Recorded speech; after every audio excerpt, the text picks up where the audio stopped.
নবনীরদনিন্দিত কান্তিধারম রসসাগর নাগর भूपवरं। हरे कृष्णा, दंडवत प्रणाम। हम लोग श्रीमद् भागवतम के 10वें स्कंद में हैं, 7वां अध्याय चल रहा है। आज हम लोग श्लोक संख्या 9 से आरंभ करेंगे। श्रीमद् भागवतम 10.7.9 ऑनवर्ड्स। कौन माता जी आज रीडिंग में है? सुधामय बल्लभी माता जी और निर्गुणा नीलंबरी माता जी। पहले सुधामय माता जी है। सुधामय बल्लभी माता जी मेरी बात होंगे। 9 नंबर श्लोक। हाँ। उचुर अव्यवसितमतिं उचुर अव्यवसितं मतिं गोपान् गोपीश्च बालका गोपान् गोपीश्च बालिकाः रुदतनेन पादेन रुदतानेन पादेन चित्तम् एतान्न संशय चित्तम् एतन्न संशयः। यह कहाँ थे हम लोग? श्लोक नंबर 9। तो शक्टासुर का वध हो गया तो सब बहुत जोर से आवाज सुना। गोपियों वहां पर जुटे ग्वालों तथा गोपियां सोचने लगे कि यह घटना कैसे घटा। वे पूछने लगे, क्या ये किसी असुर या अशुभ ग्रह का काम तो नहीं है? उस समय वहां पर उपस्थित बालकों ने स्पष्ट कहा कि बालक श्री कृष्ण ने ही इस छकरे को लात से मारकर दूर फेंका है। सोते बालक ने जो ही छकरे के पहिए पर अपने पांव मारे तो ही पहिए सहित छकड़ा ध्वस्त हो गया।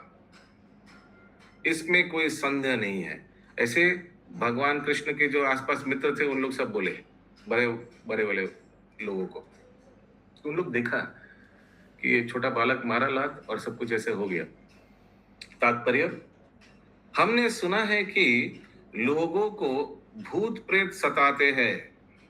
स्थूल भौतिक शरीर प्राप्त न होने से भूत स्थूल शरीर का ढूंढकर, ये क्या है? अच्छा, एक ही व्यक्ति हेल्प करेंगे, वेदगामिनी राधा माता जी। ठीक है, कुछ डिफिकल्ट होगा तो आप अनम्यूट करके बताइएगा। क्या है ये? ढूंढकर। ओके, तो कोई स्थूल शरीर ढूंढकर उसी में अड्डा जमाते हैं। और हमने ये भी सुना है, ये एक्स्ट्रा चीज बता रहा हूं, जो व्यक्ति बहुत कमजोर होता है यानी आध्यात्मिक कमजोर होता है उसी में घुसता है। तो भक्तों को कोई निश्चिंत रहिए, भक्त लोग को सताएगा नहीं ये सब।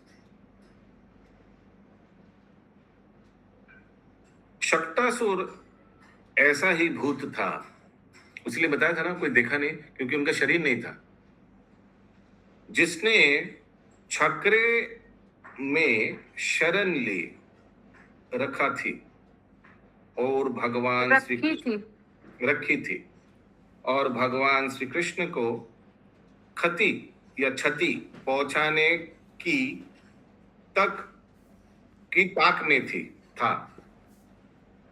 जब भगवान श्री कृष्ण ने अपने छोटे छोटे मुलायम पैरों से छकरे पर प्रहार किया तो जैसा वर्णन किया जा चुका है, भूत पृथ्वी पर नीचे आ पड़ा और उसका आश्रय भंग हो गया। पूर्ण शक्तिमान होने के कारण ही श्री कृष्ण ऐसा कर सका, जिसकी पुष्टि ब्रह्म संहिता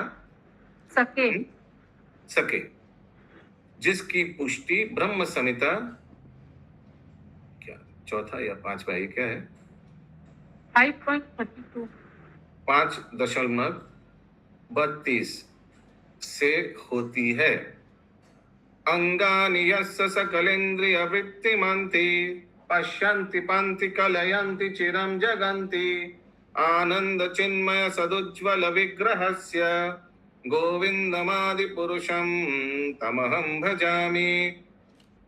भगवान श्री कृष्ण का शरीर सच्चिदानंद विग्रह या आनंद चिन्मय रस विग्रह है, अर्थात उनके आनंद चिन्मय शरीर का कोई भी अंग किसी अन्य अंग की तरह कार्य कर सकता है। श्री भगवान की अचिंत्य शक्तियां ऐसी है। श्री भगवान को ये शक्तियां अर्जित नहीं करनी होती, वे उनके पास पहले से ही रहती है।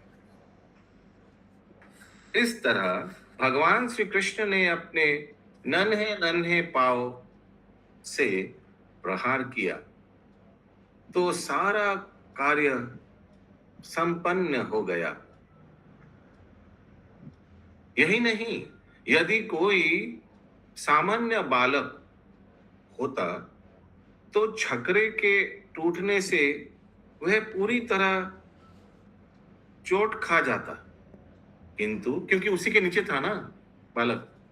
किंतु भगवान श्री कृष्ण ने पुण्य पुरुषोत्तम भगवान, किंतु श्री भगवान श्री कृष्ण तो पुण्य पुरुषोत्तम भगवान है, अतएव उन्हें छकरे के टूटने में आनंद मिला और उनका बाल भी बांका नहीं हुआ।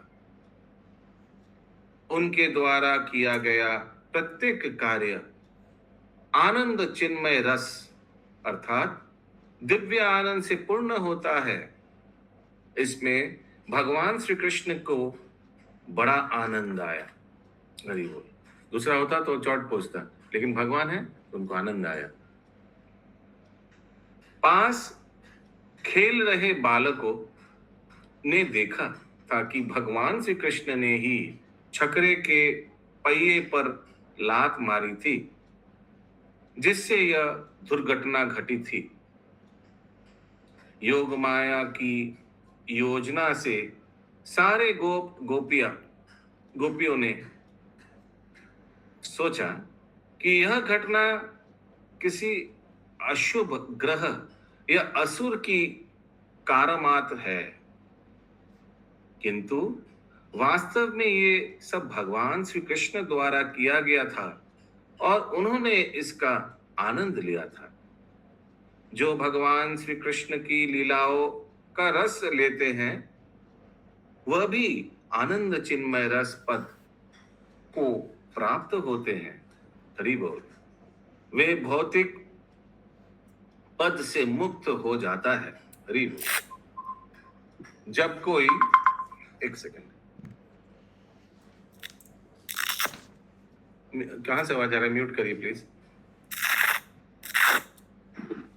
लीला माता जी, लीला अग्रणी माता जी म्यूट कर दीजिए, म्यूट बटन दबाइए, आवाज आ रहा है। जब कोई व्यक्ति श्री कृष्ण कथा सुनने की आदत बना लेते हैं तो निश्चय ही वह इस भौतिक जगत से परे चला जाता है, जिसकी पुष्टि श्रीमद् भगवद गीता द्वारा होती है। सगुणान समतीतेतान ब्रह्म भूयाय कल्पते। आध्यात्मिक पद को प्राप्त किए बिना श्री भगवान की दिव्य लीलाओं का आनंद नहीं उठाया जा सकता। तो इसका क्या अर्थ हुआ? आध्यात्मिक पद की प्राप्त किए बिना श्री भगवान का आध्यात्मिक पद का क्या अर्थ है? कौन बताता है? भक्त बनेगा ना। तो इसका डेफिनेशन और थोड़ा विश्लेषण दीजिए। आध्यात्मिक पद के बिना लीलाओं का आनंद नहीं आएगा। यस, बोलिए माता जी, बोलिए वेदगामिनी राधा रानी माता जी। तो जब हम लोग कृष्ण भावना भावित होंगे तभी ये बड़ा डायलॉग, मैंने बी स्पेसिफिक क्या? हम लोग को जब हम लोग भक्ति में आएंगे और भक्ति में आएंगे, कृष्ण भावनामित होंगे। I am looking for specific words. Bharati माता जी, बिना गुरु बनाए दीक्षित हुए बिना। वो एक पॉइंट है, गुरु के शरण लेना और प्रामाणिक गुरु के शरण लेना। और इंद्रावती माता जी, हरे कृष्णा प्रभु जी, भागवतम के 9 अध्याय का पाठ करने के बाद ही हमको 10वां अध्याय में भगवान के नहीं लीला। वो चीज नहीं बोल रहा है। यस, निर्गुणा निलंबरी माता जी। प्रभु जी, वो तीनों गुणों से परे हो जाएगा ना? नहीं, वो तो बहुत ऊपर वाला है। अच्छा। यस, रोहिणी कृपा प्रदानी माता जी, भागवत पद। हरे कृष्ण प्रभु जी, भौतिकतावादी लोग ये समझ नहीं सकते कि ये भगवान कर सकते हैं। देखिए यहाँ लिखा है, आध्यात्मिक पद के प्राप्त किए बिना श्री भगवान के दिव्य लीलाओं का आनंद नहीं उठाया जा सकता है। आध्यात्मिक पद, 4 नियम पालन करना, 16 माला एटलीस्ट मिनिमम कुछ माला जप करना, नहीं तो ये लीला सुन के आनंद नहीं आएगा, बोरिंग लगेगा, लोग सो जाएगा क्लास में। लेकिन जब ये बेसिक चीज अगर कोई करे, एकादशी पालन करना, गुरु के आश्रय लेकर श्रवण करना एक्सेट्रा, तो ये सभी लीला आनंद देगा। प्रभु जी, साधना मतलब साधना, भक्ति यस साधना। यस, साधना, उसीलिए कृष्ण भावनामृत होना, डिवोशनल लाइफ भक्ति। अरे उसका मतलब क्या, और थोड़ा गहरा में जाना पड़ेगा। अथवा दूसरे शब्दों में, जो कोई श्री भगवान श्री कृष्ण का दिव्य लीलाओं का श्रवण करता है, वह भौतिक पद पर स्थित नहीं होता, वह दिव्य आध्यात्मिक पद पर वरन प्रभु वरन दिव्य आध्यात्मिक पद पर स्थित होता है। हरि बोल।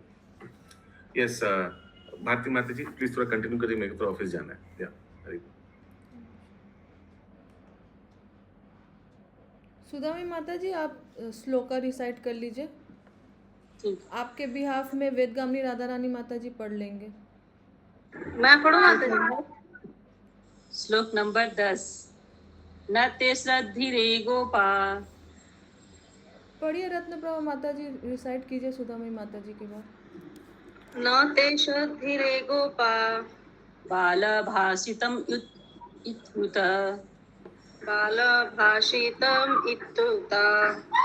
अप्रमेयं बलं तस्य अप्रमेयं बलं तस्य बालकस्य न ते विदु। बालकस्य न ते विदु। अनुवाद। वहाँ एकत्र गोपियों तथा गोपों को यह विश्वास नहीं हुआ कि बालक श्री कृष्ण में इतनी अचिंत्य शक्ति हो सकती है, क्योंकि वे इस तथ्य से अवगत नहीं थे कि भगवान श्री कृष्ण सदैव असीम हैं। उन्हें बालकों की बातों पर विश्वास नहीं हुआ, अतः उन्होंने इन्हें बच्चों की भोली भाली बातें जानकर उनकी उपेक्षा की। श्लोक नंबर 11। रुदन्तं सुतम् आदाय यशोदाग्रह शंकिता कृतस्वस्ययनं विप्रे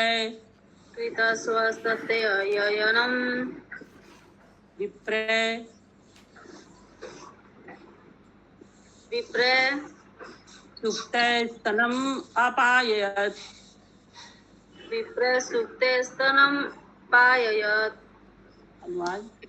अनुवाद। यह सोचकर कि भगवान श्री कृष्ण पर किसी अशुभ ग्रह का आक्रमण हुआ है, माता यशोदा ने रोते बालक को उठा लिया और उसे अपना स्तनपान कराया। तब उन्होंने वैदिक स्तुतियों का उच्चारण करने के लिए तथा शुभ अनुष्ठान संपन्न करने के लिए अनुभवी ब्राह्मणों को बुलावा भेजा।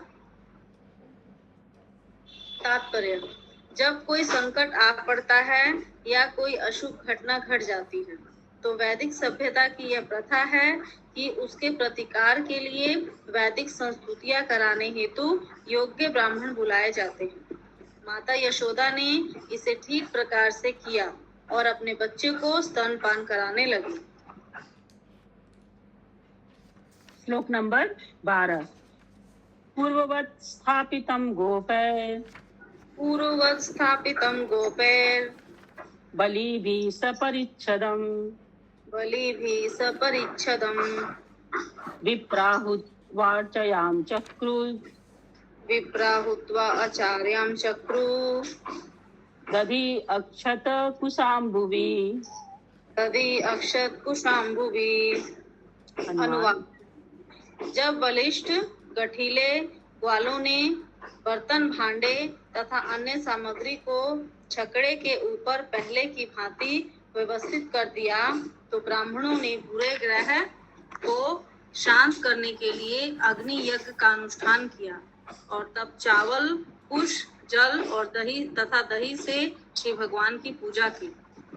तात्पर्य: छकड़े पर भारी भारी बर्तन, भांडे तथा अन्य सामग्री रखी हुई थी। इस छकड़े को पूर्व स्थिति में लाने के लिए काफी बल की आवश्यकता थी, किंतु ग्वालों ने इसे सरलता से संपन्न कर लिया। फिर गोप जाति की प्रथा के अनुसार संकटमय स्थिति के शमन हेतु विविध वैदिक अनुष्ठान किए गए। हरे कृष्णा। श्लोक नंबर माता जी निर्गुणा नीलांबरी माता जी, अब आप कंटिन्यू कर लीजिए। श्लोक नंबर 13, 14 और 15। एक सेकंड माता जी, एक सेकंड।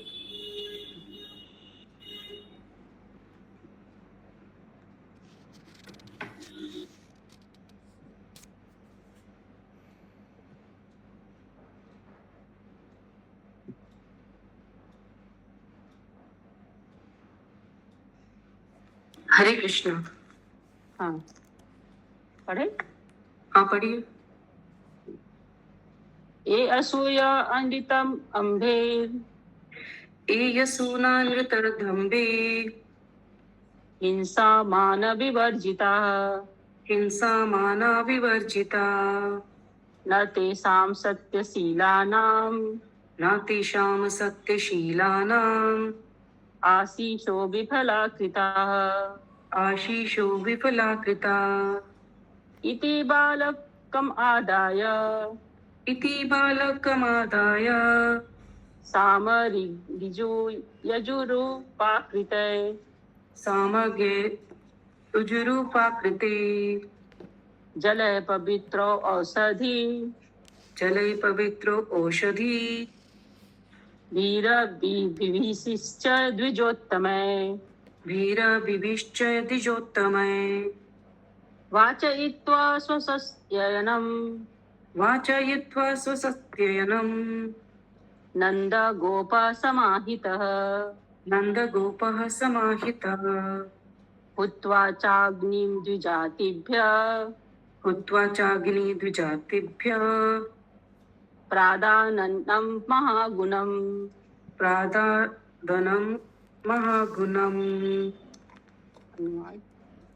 जब ब्राह्मण जन ईर्ष्या, झूठ, मिथ्या अहंकार, द्वेष, अन्यों के वैभव को देखकर मचलने तथा मिथ्या प्रतिष्ठा से मुक्त होते हैं, तो उनके आशीर्वाद व्यर्थ नहीं जाते। यह सोचकर नंद महाराज ने गंभीर होकर कृष्ण को अपनी गोद में ले लिया और इन सत्यनिष्ठ ब्राह्मणों को साम, ऋग तथा यजुर्वेद के पवित्र स्तोत्रों के अनुसार अनुष्ठान संपन्न करने के लिए आमंत्रित किया। जब मंत्रोच्चारण हो रहा था तो नंद ने बच्चे को शुद्ध जड़ी बूटियों से मिश्रित जल से स्नान कराया। लीला माता जी काइंडली आप मूव कर लीजिए। स्नान कराया और अग्नि यज्ञ करने के बाद सभी ब्राह्मणों को उत्तम अन्न तथा अन्य प्रकार। हरे कृष्णा। लीला माता जी, आप किसी बच्चे से म्यूट करवा लीजिए, आप नहीं कर पा रहे तो आवाज आ रहा है। हाँ हो गया ये म्यूट, कंटिन्यू कीजिए माता। और अग्नि यज्ञ करने के बाद सभी ब्राह्मणों को उत्तम अन्न तथा अन्य प्रकार के पदार्थों का स्वादिष्ट भोजन कराया। तात्पर्य: नंद महाराज को ब्राह्मणों की योग्यता एवं उनके आशीर्वाद पर पूरा भरोसा था। उन्हें पूरा विश्वास था कि यदि उत्तम ब्राह्मण केवल अपना आशीर्वाद दे तो वह बालक कृष्ण सुखी रहेगा। योग्य ब्राह्मणों के आशीर्वाद न केवल भगवान कृष्ण को अपितु हर एक को सुख प्रदान करने वाले होते हैं। पूर्ण स्वावलंबी होने के कारण कृष्ण को किसी के आशीर्वाद की आवश्यकता नहीं है। फिर भी नंद महाराज ने सोचा कि कृष्ण को ब्राह्मणों के आशीर्वाद की जरूरत है, तो फिर अन्यों के लिए क्या कहा जाए। अतः मानव समाज में पुरुषों का एक आदर्श वर्ग ब्राह्मण वर्ग होना चाहिए, जो अन्यों को अर्थात क्षत्रियों, वैश्यों तथा शूद्रों को आशीर्वाद दे सके, जिससे हर कोई सुखी हो सके। इसलिए भगवत गीता 4.13 में कृष्ण कहते हैं कि मानव समाज में 4 वर्ग होने चाहिए। चातुर्वर्ण्यम मया सृष्टम गुना कर्मा विभागसः। ऐसा नहीं है कि हर कोई शूद्र या वैश्य बन जाए तो मानव समाज समृद्ध होगा।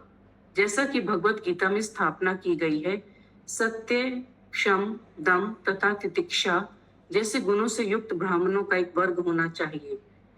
यहाँ भागवत में भी नंद महाराज योग्य ब्राह्मणों को बुलवाते हैं।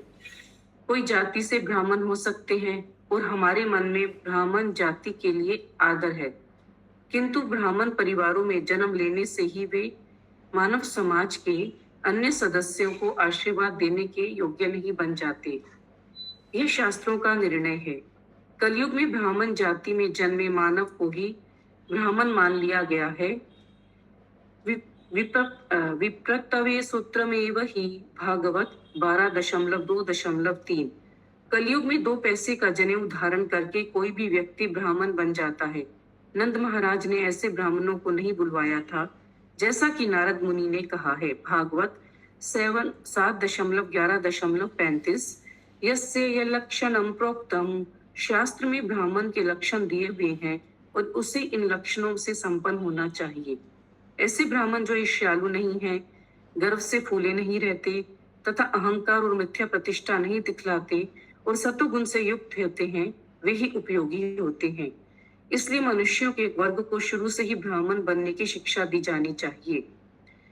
ब्रह्मचारी गुरुकुले वसनदान्तो गुरुरोरहितम। भागवत 7.12.1। दान्तः शब्द अत्यंत महत्वपूर्ण है। यह ऐसे व्यक्ति का सूचक है जो ईर्ष्यालु नहीं होता और झूठी प्रतिष्ठा के बल पर इतराता नहीं। हम कृष्ण भावनामृत आंदोलन के द्वारा समाज में ऐसे ब्राह्मणों का समावेश करने का प्रयास कर रहे हैं। ब्राह्मणों को अंततः वैष्णव हो जाना चाहिए, और यदि कोई वैष्णव है तो उसने पहले ही ब्राह्मण के गुण अर्जित कर लिए हैं। ब्रह्मभूत प्रसन्नात्मा। भगवत गीता 18.54। ब्रह्मभूत शब्द ब्राह्मण बनने या ब्रह्म क्या है उसे समझने का सूचक है। ब्रह्म जानातीत ब्राह्मणः। जो ब्रह्मभूत है वह सदैव प्रसन्न रहता है, प्रसन्नात्मा। ना शोचति न कांक्षति। वह कभी भौतिक आवश्यकताओं से विचलित नहीं होता। समा सर्वेषु भूतेषु। वह हर एक को समान रूप से आशीर्वाद देने को तैयार रहता है। मद भक्तिम लभते पराम। तब वह वैष्णव बनता है।